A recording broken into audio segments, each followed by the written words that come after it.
We're here in the Netherlands for the Olympic qualification tournament, the counterattack on location, coming up next.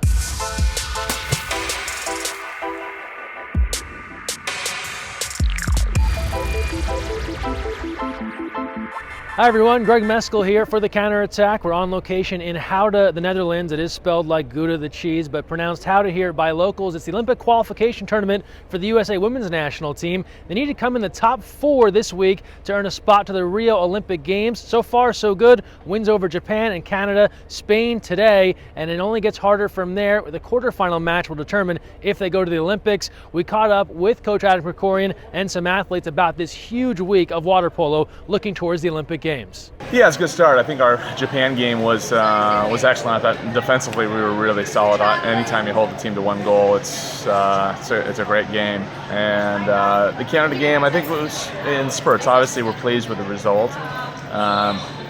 We would like to not give up 7 goals, but we handled a little bit of adversity, some foul trouble, and again, I'm pleased to have 2 wins out of our first 5 games here in the prelims. Our thoughts are always going to go there. We're thinking about Saturday, but again, that's why we're not just going to sandbag these games. I mean, we're going to try to play the best we can.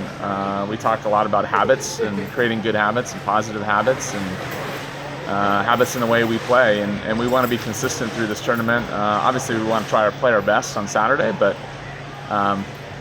it's just going to be like any other game.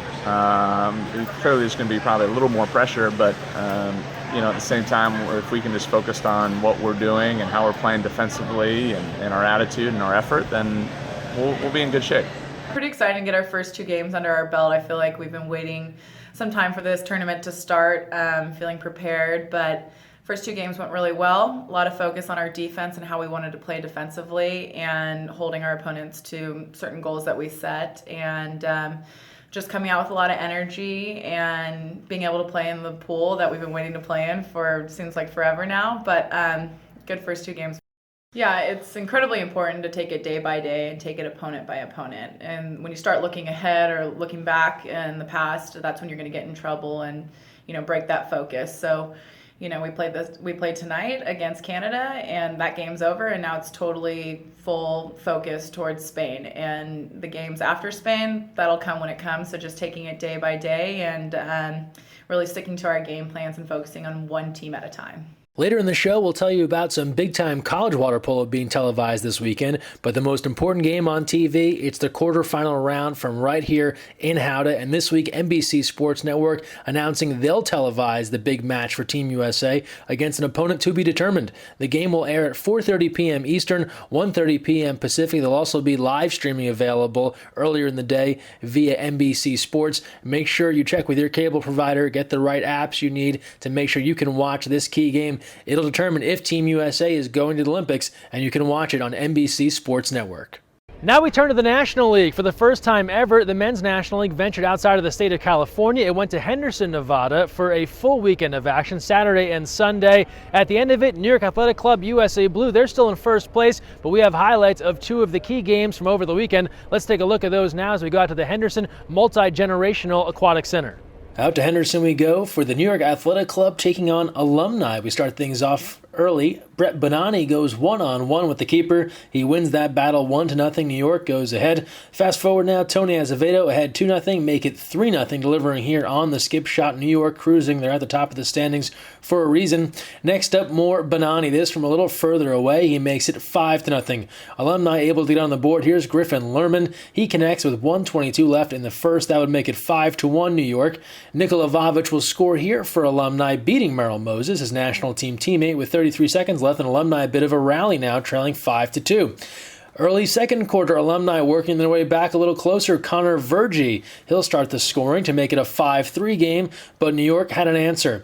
John Mann on the very next possession takes the deal from Tony Azevedo, beats the keeper 6-3 New York. Then Alex Obert back-to-back goals here for the Pacific grad. First was a rebound off the post, the second fighting off his defender. Obert connecting for 2 straight, New York ahead 8-3. After John Mann opened the third for New York, Anthony Dubois continues the streaking, putting New York ahead 10-3 with this score. More New York. They're just pouring it on now. Here's Brett Bonani, his third from DeBow on the pass. The skip shot, nobody home there. 11-3, New York in front. Nikola Vavic trying to keep Alumni close. He'll take the rebounded shot here and put it home with just under 3 minutes left in the third to make it 11-4, but too much New York AC on this day. Alex Bowen, back-to-back goals here. The first coming from Josh Samuels, able to beat the keeper. The second on the feed from John Mann. Pretty clean look here, 13-4, New York. One last run here from Alumni. Andrew Rigo brings them back a goal closer, 13-5. And then Matt Burton, can't see it here all that well, but he's able to beat the keeper and make it 13-6. But New York had this one in control. They win it going away, 15-6. Afterwards, we caught up with Alex Bowen on playing just beyond Sin City and how National League develops their players in this 15-6 win. It was a good game. Everybody did what they needed to do to come out with a win. I really enjoyed the tournament. I'm really excited to be in Vegas. This is a fantastic weekend to be here, and I really hope we get to come back. It's some good quality games for everyone. Just like, it really raises the level of USA water polo, and I think that's the whole point. On to our next match, Olympic Club versus Republica. Sage Wright kicks things off for Olympic Club. He'll score on the penalty shot here. Olympic Club goes ahead 1-0, not for long. Taylor Clute will respond with the shot clock down to its last 5 seconds. Plenty of time for Clute. He scores 1-1. Back and forth we go early on. Brian Dudley hitting cross cage here for Olympic Club to make it a 2-1 lead. Then in the second on the power play, Colin Mulcahy for the O Club, 3-1. But Daniel Seymour will rally for Republica, hitting here on the bar-in delivery, making it a 3-2 game. And then Derek Shoemaker ties it up for Republica, all even at 3 after this goal. After a score from Paul Reynolds of the Olympic Club, Eric Carnahan scores for Republica, and again we're tied 4-4, but that was as good as things got for Republica after this. It is all Olympic Club. Marin Balaran of the Olympic Club opens up the third, scoring here to make it 5-4. Then goals from a couple of national team vets, Brian Alexander and Peter Vorals for the Olympic Club. Balaran added again with 3 minutes left in the third, and quickly it was an 8-4 advantage. Sage Wright closes things out in the third quarter, just 14 seconds left. He scores again. It's a 9-4 lead. Paul Reynolds now pouring it on in the fourth, his second goal of the day, 10-4, and then after Brian Dudley's second goal, it was Vorals, the two-time Olympian, scoring his second goal. Lots of guys hitting two in this one to end the match at 12-4, an easy victory for the Olympic Club. We caught up with John Sibley. He picked up the win in net for the Olympic Club, recording 6 saves, and he gave his thoughts on the weekend for the O Club. It's great to get water polo in parts of the country that we don't have a lot of players and teams at, so I think it's really good for the sport to go to different states. I think just keeping that competitive spirit up and really developing these younger guys, getting the national team guys going, and then having guys like me who just graduated college and staying in competition. Great team defense, didn't let in any goals in the second half, and it's great to come away with 3 wins this weekend.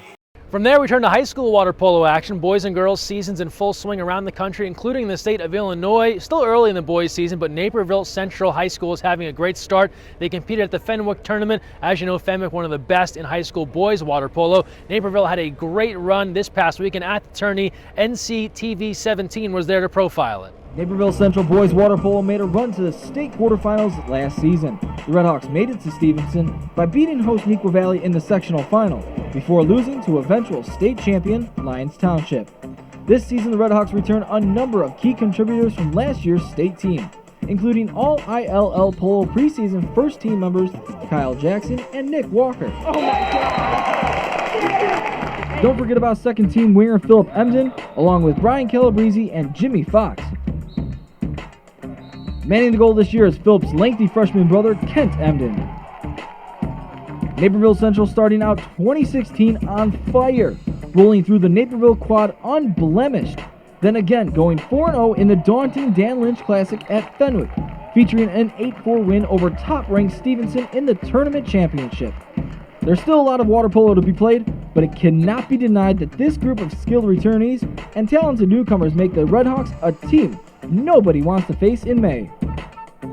Don't forget, high school water polo teams will be profiling your squads as you work towards those state championships. Don't forget to send in your pictures when you win a state title. Tag us at USAWP. From high school now to the college game, women's college water polo underway in a major way. This past weekend, action all over the country. Here are some of the key scores to take a look at. We start first. San Jose State 1 goal better than Loyola Marymount 10-9 in overtime. USC beats Hawaii 9-5. Harvard over UC Santa Barbara, East Coast West Coast there 9-8. And Chapman edging Concordia 14-11. Big college water polo on TV this weekend on the Pac-12 network. Friday, UCLA at Cal at 5 p.m. Saturday, Arizona State at Stanford 11 a.m. And Sunday, Long Beach State at Cal at 2 p.m. We'll have highlights of all of those games right here next week on The Counterattack. Last but certainly not least, it's time for our social media send-off. Again, a jam-packed edition. We love what you're sharing on social media. Don't forget to use the hashtag counterattack and tag us at USAWP, Facebook, Instagram, and Twitter. Let's get right into it here. First things first, we start things off. UC Irvine women's water polo giving a good luck to Team USA and their head coach Dan Klatt. This coming from the UCI Athletics Twitter account. Also, Melissa Seideman's sister Natalie plays for the Anteaters. Before the Olympic qualification tourney began, these players know what's at stake. Courtney Mathewson on Instagram dreaming of the beaches of Rio. That's where the Olympics are. First things first, they've got to qualify here in Gouda. Jesse Smith, he plays for one of the best clubs in European water polo, Olympiacos. One of the perks, views like this via his Go Smith Now Twitter account.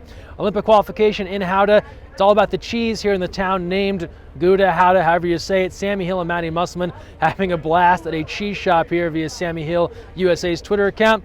From Gluten Free K, the Maeve the Brave tourney, what it meant, a lot of guys wearing tutus in Speedos, impressive stuff there. Now, Flop Friday, it is taking over the water polo universe. NCHS girls water polo raising the stakes, belly flops off a diving board. If you do this right, this leads to a serious belly flop. We appreciate their dedication. Mel Seideman and Sammy Hill, they thought they missed Flop Friday, but they had a chance to reenact it on the hotel bed in Zeist. You won't find a more comfortable Flop Friday than that. Empire Water Polo, they don't give up. These floppers are going in blind, some sort of head cover. Hannah Jordan, first place marks here. Complete dedication to the belly flop. And last but not least, back to the co-ed flopping. Some folks here from Oviedo Water Polo, you lack the commitment to be a true Flop Friday artist, but we appreciate your efforts. We want to see more of that next week.